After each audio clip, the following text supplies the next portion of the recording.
open the conversation with a panel discussion on examples of institutional racism and bias, and how we can overcome a century-old mentality associated with Europe's colonial past, in the newsrooms and in today's coverage and around Europe. It's a pleasure for me to introduce you to the moderator of the panel, the founder and executive director of Chicas Poderosas, Mariana Santos, and the panelist, Hannah Ajala, the founder of the organizations We Are Black Journos, Lucía Solís Reymer, gender editor at Grupo La República from Peru, and Nina Gheddar, editor-in-chief of the French media outlet Guti News. Thanks for being here, and Mariana, it's all yours. Thank you so much, and good morning, everyone. It's a pleasure to be here in this panel, especially talking about inclusion and diversity, which is a topic that Chicas Poderosas, the organization I work with, is fully focused. But today we have the privilege to have here three different landscapes to look at how are the news being made today, with very specific perspectives that will bring us different points of view and elaborate in this conversation. So first of all, I would like to say good morning to all of you and launch this first question, which is a question we ask at Chicas Poderosas. Who makes the news nowadays? Hannah, would you like to start? Yes, absolutely. Hello, everyone. Bonjour, hola, buenos dias. Yeah, from wherever you are in the world, thank you for tuning in. And it's so great to join this panel. Very, very important question. Who makes the news? So if we talk about, all of my career, I've been working at the BBC for the past 7 years. And when it came to actually creating We Are Black Journos, which launched in 2018, I kind of had to just look back, especially at my particular organization. Now, the BBC was founded in 1927 by an old white man who was very rich and from a wealthy background. And that is exactly what the workforce looked like for decades and decades and decades, until we had the first Black woman to read on the news. We had the first Black man to appear on TV news during the day. So when we look at these questions and reasons as to why diversity and inclusion isn't doing what it's supposed to do, we need to look back historically and understand the root of it, and understand why we say things like systemic or systematic. Because many of the spaces we're trying to change have not been used to it. It's quite interesting that the people that still have that mentality that these places should be the same work in these organizations today. Those are the ones that further educate in order to really see true change in our physical spaces. Thank you, Anna, for bringing your perspective. Lucia, would you like to bring a Peruvian perspective on who makes the news? Hello, everyone. I would like to thank, first of all, European Journalism Center for inviting me to this very important and necessary debate. Well, as you know, as you said also, I'm a Peruvian. I'm a Peruvian journalist, feminist journalist. And to answer your question very shortly, in Peru, and I think still in Latin America, men are still making the news. This is not just one type of men, right? Very wealthy men, white, heterosexual, and always in positions of power, right? So the voices of us, women journalists, are still silenced. So I think, as Hannah said, that we have to question and review the origin of this problem in order to improve and finally accomplish women representation in the news. So I think we're still very, in the back, I think, with women representation. So I think feminist journalism and the colonial journalism can help us accomplish this. Thank you so much. And Nina, can you give us your perspective from France and to Europe and the world? Who makes the news? Sure, my pleasure. Good morning, everyone, from Paris then. It's true that journalism is a profession that requires a lot of passion studying, and that does not make as much money as others. I think it's also an important thing to underline. And we can help but notice how they do have the same profile. Speaking for where I'm studying, that is to say Paris, in France, it's very much linked to trainings, because as reporters, we must enter a journalism school, which is quite still a high rank and competitive. And when you look at the number in this journalism school, you can help but notice that half of these journalism students actually have fathers that are already executive or member of the intellectual professions, which in comparison is the case on only 80% of the French population. So it's the first an important number.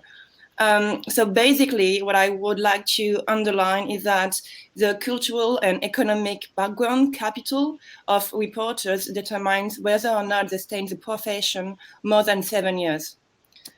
And on a personal level, these considerations have always been important to me, but they became even more crucial when I started working with reporters in exile. I mean, before coming to Paris, before coming to France, they were all acknowledged, recognized by their peers in their country, from Zimbabwe to Pakistan to Syria. And when they arrived in France, it was almost impossible for them to enter the journalism job market. According to our calculation, only 10% of reporters in exile actually succeed to get a permanent job in Paris. And I'll just like to say that it adds to a geographical discrimination, because in France, all national newsrooms are located in Paris. Well, so different points of the world, but the situation and the problem comes all to the same rise. In the name of Chicas Poderosas, I represent several communities across Latin America, and the reason why we exist today is the same exact reason. Is that we look at the landscape of media, the media landscape in Latin America, and we see male-dominated agenda. Oftentimes, the lack of a gender perspective when reporting, not only gender, but all the other diversities who are not present. And I'm happy to celebrate here this conversation with 3 individuals who are leading specific news organizations that want to do things differently. So the role of news in creating equal societies. I mean, we believe this is a role, a pillar of democracy, but what we have been witnessing is these disparities and this difference in taking in consideration all diversities. Lucia, can you tell us, you as being the first gender editor in Peru, what does this bring? What is your presence and your positioning and your point of view contributing for the role of newsrooms creating more equal societies? Thank you, Mariana. Well, as you said, I'm a gender editor, which is a very new position in Latin America newspapers and TV channels. I'm the first one in Peru, actually, and it's a very difficult role, but I think a very important role as well. I always think of myself and the position I work on as a kind of as a teacher, as a diplomat also, and I think that the special, what makes this job special and also very unique and very important is that we start from the point of view that journalism is not neutral. It can be, because we are writing from a position of power or for a position of less power. So I think myself as a gender editor, what I do is to review the content of the newspaper, of the TV channel, and to review if there is a sexist headline or a sexist story. If I can find maybe I don't know, a sentence with a machismo idea. And just eradicate that. So I started thinking when I started this job that we can be objective. It's not the goal for journalism, right? We have to be we have to take a posture against gender inequality. So what we do is to question this, to point out this failure of the system of journalism, because we're not used to question these problems. We're used to just write a story without thinking on which population are we representing, or what are we saying about this population, especially women, migrants, LGBTQ, I don't know how to say in English, sorry, population. How are we representing their jobs, their problems, no? So basically, we have to give these populations voices, because we can't write on behalf of them. So I think this is what feminist journalism is addressing. We also point out colonialism, especially in European journalism. I'm currently in Madrid, living in Madrid, where I had the opportunity to see firsthand how populations like I come from, like Latinos, are representing. So I think this is a very important problem that we have to address. Totally, absolutely. Thank you for your sharing. And do you think your presence have impacted the ways news are being told since you arrived? Definitely. I think that we're starting questioning things that we haven't done before. I think this is depending on what side you are, you can see this position very challenging. Some people, and by people I refer to men in power, are feeling defied, are feeling that they're losing privileges, but it's not that. My presence and the gender perspective in general, not just me as a gender edit, as an editor, it could be a strategy from the media, from the company. We're trying to build a better journalism, a more complete journalism. We're half of the world. Women are half of the world, and we have to be represented, right? So I think it's very positive. I think all media should start with this strategy, because it can help us, as I said, build a better journalism, and also question the lack of diversity, the sexist content we have been doing for decades, the colonial heritage we all have. We all have people from colonized countries and people from countries that colonize, right? So we all have that in us, and it's not our fault, but it's our job to point out this, point ourselves, question ourselves, and make a better journalism. Totally. You say something that I really connect, which is it's intrinsic, no? In Latin America, journalists that I work with, they still look at Europe for standards. They still want to copy Europeans, and then they are just replicating these colonialism methodologies or machist practices, like the sexist news storytelling, no? Hannah, would you like to share with us how your work as a leader of Black Journals UK is really trying to create these equal grounds on reporting different populations? Yeah, absolutely. So I think one thing that really inspired me to start it in the first place was, this is about maybe like 5 years into working at the BBC, and I'm working on an international news channel where we broadcast to audiences in countries that you're currently in, all over the world, South America, and a lot of African audiences as well. Please also bear in mind that many of these audiences, English is not their first language. Just to paint a picture of you, that made me think, right, I have to create this. So I was working with this big team, maybe there's about 70 people for 6 months.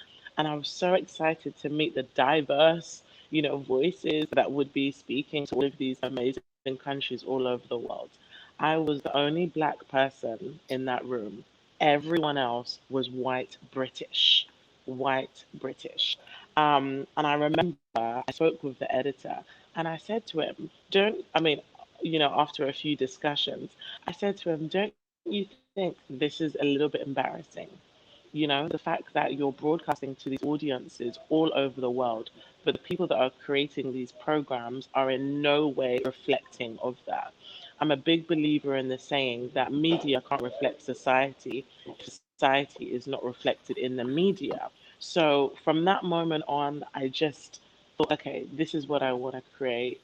There's also a very shocking statistic that there are 0.2% of Black journalists in the UK. 0.2.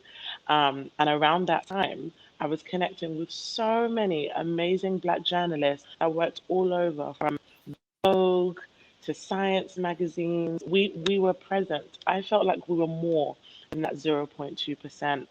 So I created We Are Black Journals to bring us together as a platform. So it started with a lot of networking. We had loads of people coming. And one thing that really warmed my heart was when we launched on the 27th of November, 2018, it wasn't just Black people coming. It was people from all over. It was people that were fed up of working in spaces thinking, why do I have to, call my friend in another organization to find something out? That person should be working in my exact team.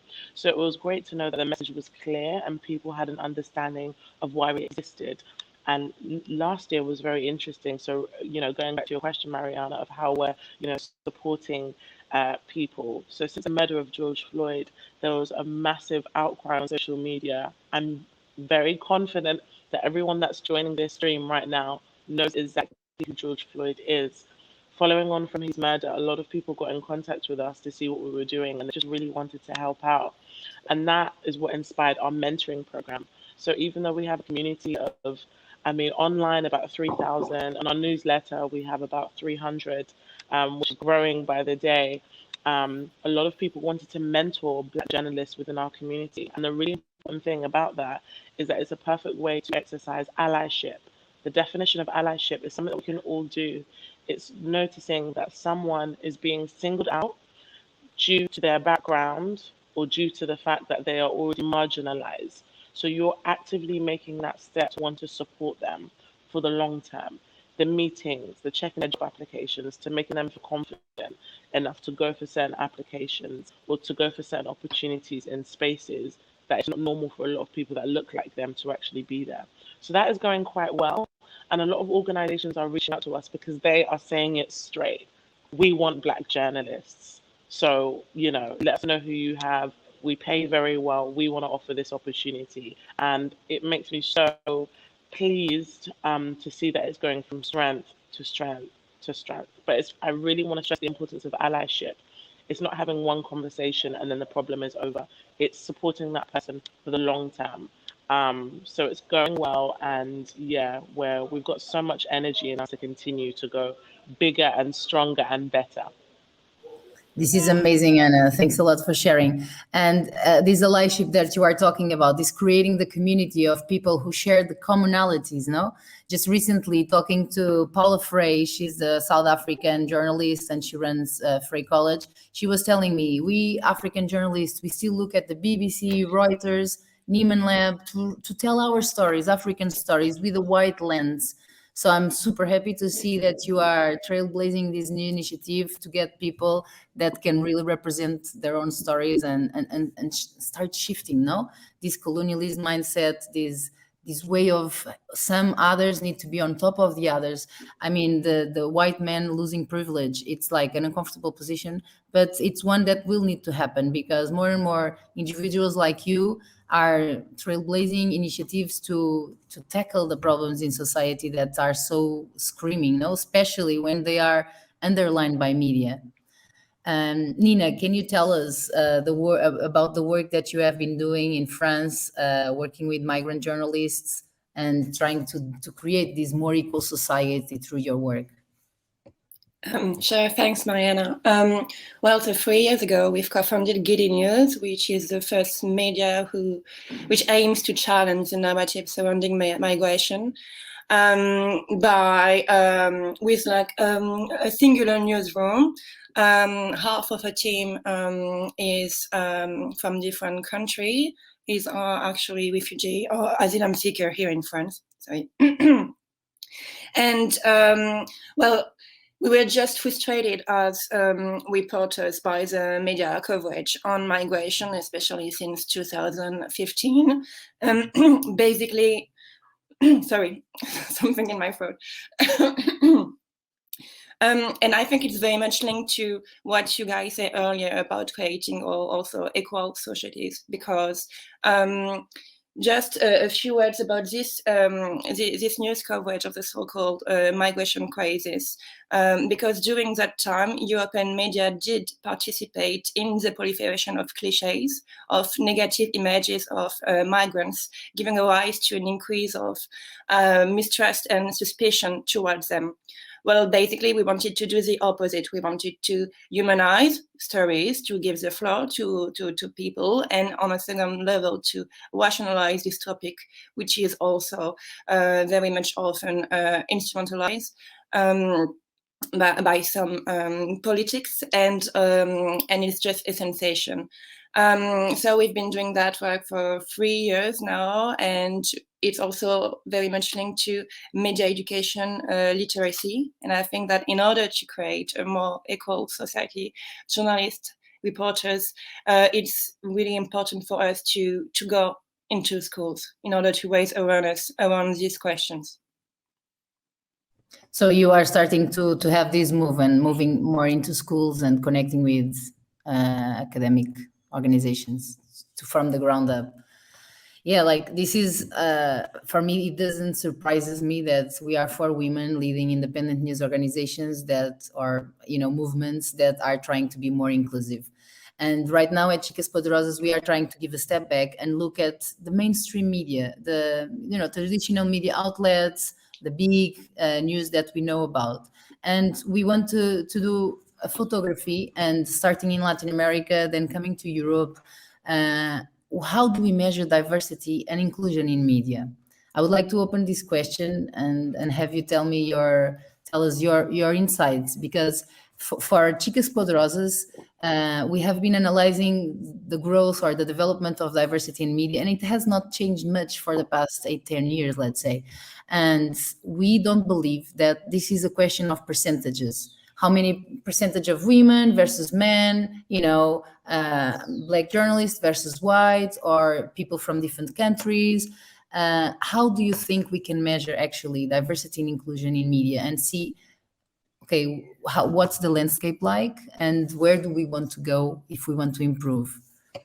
If you can, Nina, if you want to start giving me your ideas about how can we measure diversity and inclusion.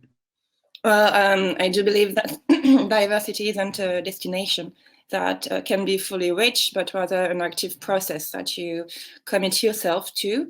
What I mean by this is there is no magical numbers, as you said, that indicate that things are diverse enough. This being said, if we commit ourselves to the journey of diversity, as a reporter, I know that data is essential to help us begin to understand and deconstruct diversity. So if we do look at the data, it's a fact that in France, the media does not represent the diversity of society, far from it even, despite an increase in the number of people perceived as non-white. On the channel, there's still only 15% of them in 2020, according to a recent survey by a public organization that aims to monitor journalism and diversity on the media. And for disabled people, for instance, it's even worse.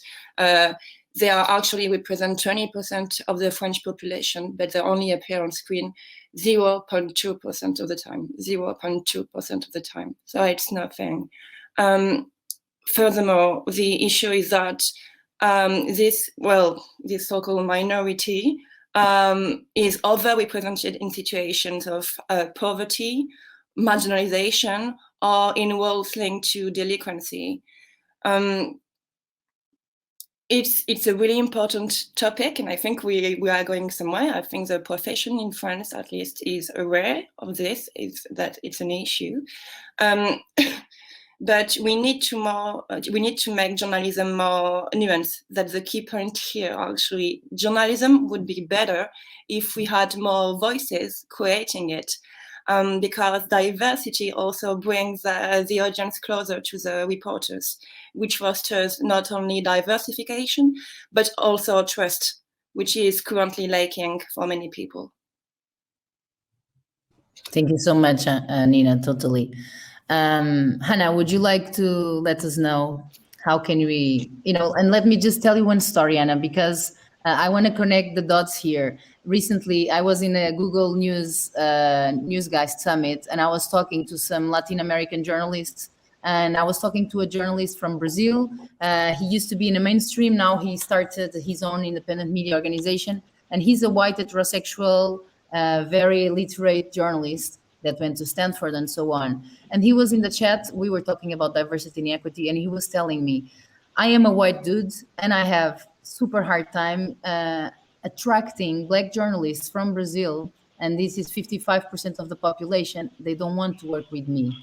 They don't want.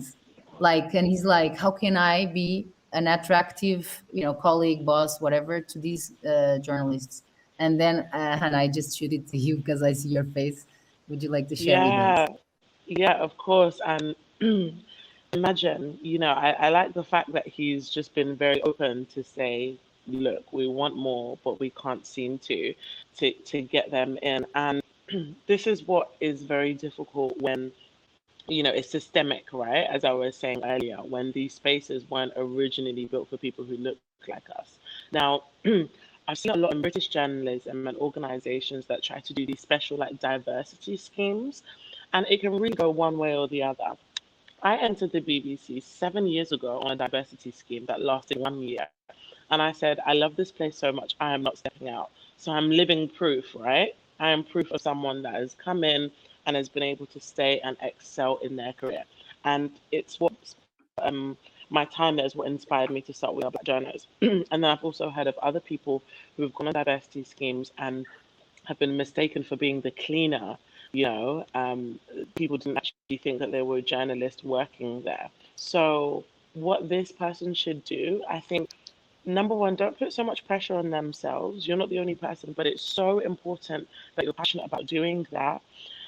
You don't need to just go into your organization to try and see or to try and work towards the change. I'm sure him in his position can reach out to other people who may have a slightly more diverse kind of working setting. So he could actually reach out to them and ask for advice and tips about, okay, how can I really, make the Black people that I want in my organization to feel welcomed. What kind of things do I need to set up before I even reach out to them? What are the things that I personally need to do? Do I need to already speak to the employees within my workspace to teach them about diversity and inclusion? And the fact that we want to encourage these things. Talk to your friend, talk to your family, do some outreach. I feel like there's a lot that needs to be done, looking at your organization before you decide to put people in there. So just look at it like, Cheerios cereal, right? There's loads of different ones, but let's say if you want to create a new flavor, which means that there'll be more colors, you already need to look at what you have to ensure that what you have will work well with what you want, especially with the fact that it never used to look like how you want it to look like. So reach out. There are incredible people on the internet that are working towards the same things that he wants to. So I would definitely suggest outreach. And of course, Mariana, you're more than welcome to connect him to me because that would be great to speak. And never been to Brazil before. It would be great to obviously learn more about, what it's like on that side of the world too. Awesome, thank you. And just one more question for you, Anna, on this topic. You remember that BBC did the 50-50 program to try to bring gender balance. Can you just share with us how that, campaign or program is now being seen? Did it work to make it more diverse? Did it not? Yeah, I have to be careful with my words as someone that's still working with the BBC. I think it just really depends on where you are in the organization, because I've worked under editors that, really wanted to make sure that this was target driven. But the difficult thing about an organization like the BBC is that there are so many objectives and things that are trying to be set in place that it's kind of hard to focus on one. And I'm seeing this as a point of an editor working on a program. So with that being said, I don't think it's amazing, but it's a slow work in progress. It could definitely be better, but it's a slow work in progress. Thank you so much. And Lucia, I think we are giving baby steps, like you have been saying. Like it's not from one day to another it gets better. But do you think having a gender editor, like I heard talking with some editors that sometimes they have a gender editor, but still the white man on the leadership is setting the agenda. Can you share with us your experience and if you think this is contributing to improving diversity and inclusion in media? Thank you, Mariana. Yes, it's very funny that you mentioned this because I remember in a meeting with several gender editors in Spain and also in Latin America. I think there are gender editors in Argentina and Peru, and that's it, and that I know. And this problem came up. It is like the most common problem is that the reject we received from men in power because they are the persons who lead the media, right? I come from a very traditional newspaper, and it's a fight. Definitely, it's not easy. We gender editors are often seen as a dictator, as a censor person that just wants to erase everything that journalists write, but it's not that. Right? I think it's a very hard job. It's difficult because I think it mixes with our personal convictions, right? Because we are feminists. We believe in diversity. We believe in gender quotas. I don't think this is a solution, but I think this is a necessary step. We, as media, we have to take it. I think it's hard. It's been hard for me, very, very hard. Not with the writers, not with the editors, but with the men in power. That's what's been so difficult. But I think in the journalist production, the writers appreciate this change. It is a constant debate. We don't have all the answers. We are just learning this. We haven't been taught how to do gender journalism, diverse journalism. We have to learn step by step. But I think it's a very positive, we have made a very positive change in our news and also in the public debate, because media cannot just write whatever they want, not anymore, at least. Maybe years ago they could, but now they can't, right? Because we have collectives and other feminist journalists that will point out these failures, right? In how you write a story, how you represent women or vulnerable populations. So I think that it's a start, but it's good because this is represent a change in how we make the news.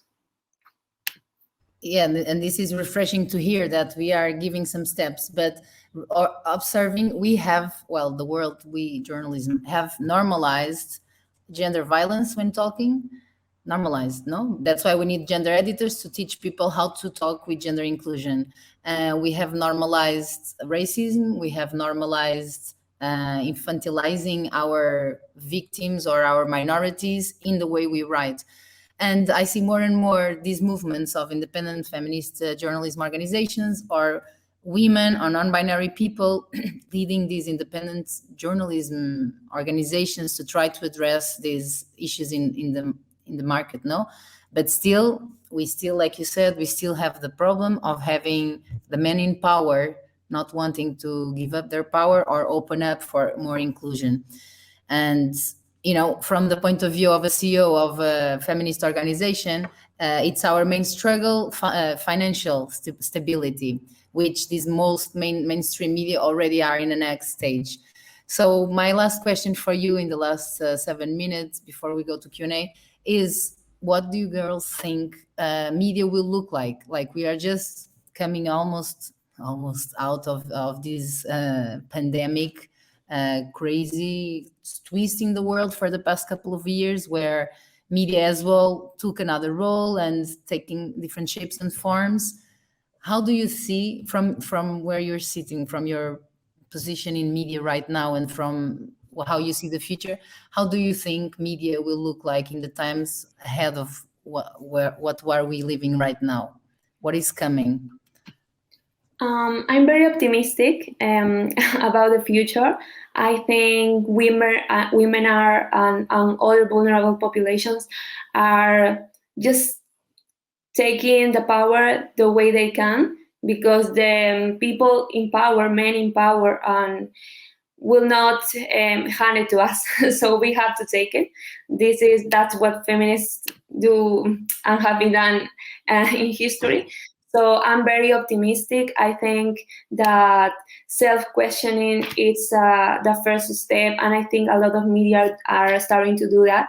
I think we have to start, if we want to see a change in journalism in the whole world, is to start questioning how we are presenting the news, and how are we representing people in the news. Are we talking about other vulnerable population on their behalf, or we're letting them to speak out for themselves? If we as journalists are taking a position of supremacy, especially in European journalism, like they were part of an advanced culture, like they were saviors, and as you say, if vulnerable populations are being exoticized, infantilized, as you say, and also questioning if the coverage of the media are dimensioning the real problem, or if the problem is treated just as an isolated event, right? For example, if there is a racist attack in the subway, is the video repeated over and over again without further questioning, or are we calling specialists, anti-racism organizations, etc.? It's not the same. So I think we have to question how are we presenting people and representing the news. Yeah, and it's also, and this is very important, a matter of presence, right? Is asking ourselves, especially when we are in a traditional media, not just in an independent media, because it's not that easy. Ask ourselves, how many non-white people do we have in our newsroom, in our group of presenters, right? I'm still very surprised that here in Madrid, in Spain, when I see maybe the TV, that all people are white, and we don't even can hear accents from other parts of Spain. Just it's a very capital center way of presenting the news. Imagine just hearing a Latin accent or seeing a Black journalist presenting the news. It's impossible. So I think I'm very worried about that. I'm very worried also because the same thing happens in Latin America. So I come from a country with the majority of population are indigenous people. All you see in the media are white people presenting the news and also speaking on their behalf. This happens also in Mexico too, for example. So I think that is a problem. But at the same time, as I said, I'm very optimistic because I think people that had been silenced are now taking the power, now starting their own ways of telling the news or presenting the news with stories, with independent media. And I think that this is very positive. And I hope that traditional media that have the power, because that's it, they are presenting the hegemonic media are presenting the news. I think they have to learn from these independent media companies, journalism, to just maybe not pass the power, but also hear that stories and learn that there is no just one way of telling the news. Thank you so much, Lucia. Nina, how do you think the world of news is coming in the future? Where are we heading? Well, my specialization is media and migration, and I feel like journalism focuses on facts, but it always coexists with objective experience, but we need to create a balance. The two things maybe in a desirable future, if I can say. First would be fact-checking. I mean, the use of fact-checking during political interviews on the morning news, for instance, should be introduced and made systematic. Because in France, at least, the morning news especially is essential in dictating the news that is released through the whole day. So made it systemic. Second thing, I feel like researchers should be given more time for long-term analysis. With the health crisis, with the COVID, the idea that science is a belief instead of a fact has been reinforced. So we do need more economists, we do need more demographers, more historians, and so on in the media to talk about these types of topics. Thank you so much. And Hannah, would you like to give us your future seeing view? Yeah, honestly, I think just a dream day working in a newsroom would be working on a story and not even having to leave your chair. Because if you're not familiar with it, there will be at least 3 people around you who are representative of the content of the story that you can talk to. People that English is not their first language, people that are disabled, people that represent a different, gender identity. I think this might sound cliche to say, but we need to keep up with the times because there are millions and millions of people around the world who rely on us to tell them what's happening in the world. And we can do that in so many different ways. To be a journalist, there is no image of it. When I aspired to be a journalist 13 years ago, the first thing I did, I went to Wikipedia, I searched journalist because I was 15. I didn't know what it meant. And I saw a lady, didn't even, think, oh, like she's white or whatever. She was telling news stories. She was educating and informing people about what's happening in the world. And that is what made me passionate to be a journalist. There should not be any fear or worry from any aspiring journalist due to their skin color or their background or whether they're able-bodied or not. It should literally be the ability to tell engaging and empowering storytelling. So my hope is that a newsroom is representative of the things that I hope to see 13 years ago and the things that I still hope to see now. People that are purely representative of every single different type of audience can see a bit of themselves in these news organizations. Thank you so much, Hannah, and all of you. Now, we have some questions and points here in the chat that people are asking. Yes, Mariana, Mariana, Hannah, Lucia, Nina, thank you very much for this insightful conversation. Actually, we're having a very interesting chat about the possibility or impossibility of being neutral and objective in journalism, and how is this related with diversity, equity, and inclusion. We have a lot of questions for you. So the first one we have is from Valentina, and she is asking, could the language used in the news change in any shape or form to encourage diversity and community participation? I don't know who wants to answer this question. Language used. Yes, the language that we use in news can promote diversity and community participation. Sorry, go ahead. I think semantic is essential, and once again, sorry, because it's my topic, but on migration, we've seen how much the language did affect the life of people. So, for instance, the simple thing to think that migrant and refugee and asylum seeker is the same thing is already an issue in itself. So we need to educate ourselves more also in terms of semantic in order to make it more accessible for everyone. Thank you. Is there someone else that wants to contribute to this question, or we can go to the next one? Perfect. So we have also a question from Sebastian.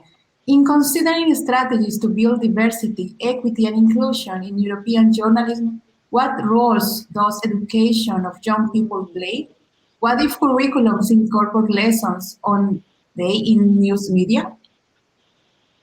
Yeah, I think that's an excellent question, because it just makes me think of those that aspire to be journalists. What if, like, so for example, many aspiring journalists, not all, because I didn't, do like a master's, and it will specifically be in the area that they want to work in. And fair enough, it's all about, how to write a story and etc. But imagine if there was that emphasis on diversity and inclusion, because I find that when some people, when they leave education and they go into a journalism job, it's almost like, wow, I didn't expect that this part of it was coming. Like, why weren't we told about, how incredibly, how much it just lacked in diversity, gender balances, and things like that. I think that's definitely something that should be implemented, and not just for those who are from a Black and minority ethnic group, even those from a white background as well, because it starts from that curriculum educational route that we sort of break that normality that every newsroom should be white. Every newsroom should not be white. So if it starts a bit earlier, then it can kind of help to implement a better way of understanding, because we don't know, all of these people that are entering these journalism spaces, what if they aspire to be the head of HR, human resources, knowing that they could play a part of how people are hired. They could, play a big role in ensuring that when someone is interviewed for a job, there are many things that are put into consideration to extra ensure that they are from a diverse background. So I think it definitely starts from early to hopefully implement the changes that we want to see later. Thank you, Hannah, for this answer. And I think we have time for the last question. This question is from Kim. And we have a question about community journalism. Do you think this kind of journalism will be more effective to reach diversity rather than traditional journalism? I would like to answer this because Chicas Poderosas, we work with communities around Latin America, and we believe in these roots because we cannot change the head of the business news business leaders to invest funds on being actually diverse and not just having it as a marketing box. So Chicas Poderosas works with the community where we train journalists, and then we train them on collaborative journalism cross borders, so they can talk and report on topics that interest them both, with the gender perspective, with all the perspectives we need. So, and then we do collaborations with media outlets to publish these stories. So basically, we are trying to bring diversity into newsrooms, not in the normal form of getting hired as journalists, but we do fundraising with organizations like Google News Initiative and Open Society Foundation. We get the funds, then we train the community, they report, and then we help publish the stories. So this way we try to put these underrepresented stories in the agenda. Thank you. Yeah, and I wanted to refer to something. I don't know if there is more questions, but I wanted to say something about the question of if journalism can be neutral. That I think this is a very common question, and I think the way we tell news, the way we write news, comes from a place, and this place is crossed by gender, is crossed by class, is crossed by race, and the problem is that not all voices have been heard or read in decades, and we have heard voices of only one kind of people, and that's not neutral either. So with the problems we have nowadays, we can't be neutral. It's not possible because we have a subjectivity that comes from the place we're coming from. So I think journalists can be neutral, and this is not a bad thing. We can be rigorous, we can do fact-checking, and we can be responsible as journalism, but we have to represent the voices, and this is not neutral. It can be neutral. So to point out just that this is not a bad thing, that this is a very positive thing. Thank you, Lucia. And what a way to close this panel. And now I would like to go back to the studio with Angela and Vera. Thank you very much, Mariana, Nina, Lucia, and Hannah, for this compelling conversation. I believe that the volume of questions in the live chat really show how much people enjoyed, and that there are a lot of pending questions around this topic.